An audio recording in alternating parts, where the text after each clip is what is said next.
Hollman Hall heaps final day pressure on Sussex. It's been an absolute run fest on the first 2 days in Hove. Middlesex set a new first-class total of 676 for the loss of just 5 wickets, before Sussex picked up that baton, unbeaten with 3 figures on the board after just one session. With the day set fair, more runs look on offer on day 3. It would be the visitors who landed the first blow though. Ali Orr, out for 18, caught behind off Cullen. Tom Haynes, though, was leading his side from the front and had scored the bulk of the runs thus far, and he was once again breezing his way through the morning session. His first century as Sussex skipper was forthcoming, just 111 required to get there, featuring 16 fours. He put on triple figures for the 3rd time this season.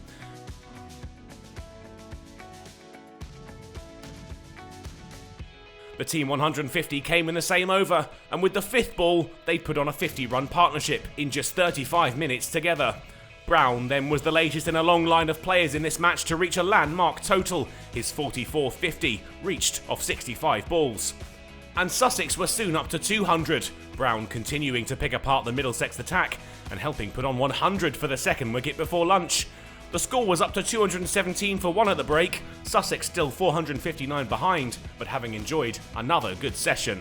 Once again, the rest helped Middlesex. Ben Brown stopped on 80, stumped off the spin of Hollman. George Garton was the next man in, and he helped take Sussex to 250 runs, but his stay would be brief. Another for Hollman. The spinner was proving to be the key for the visitors. Before long, he had yet another wicket. Daniel Ibrahim out, caught trying to find the ropes.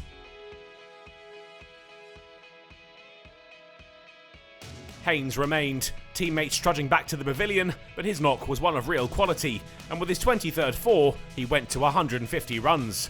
Sussex moved past 300, but lost another wicket. Hudson Prentice out caught behind to Murtagh.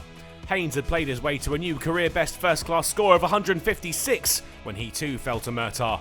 The visitors had taken advantage of the momentum that they generated, and there would be another before tea. Rawlins out, done by some prodigious turn from Hollman.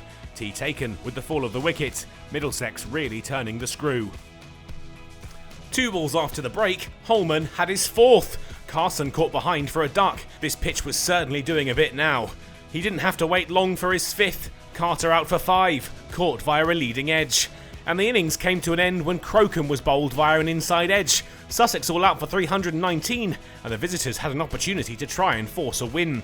A very different picture then to Middlesex's first innings. Haynes and Brown had looked good, but when the wicket had started to misbehave, the visitors struck, mainly through the leg spin of Hollman, who finished with 5 for 65, a maiden first-class 5-wicket haul.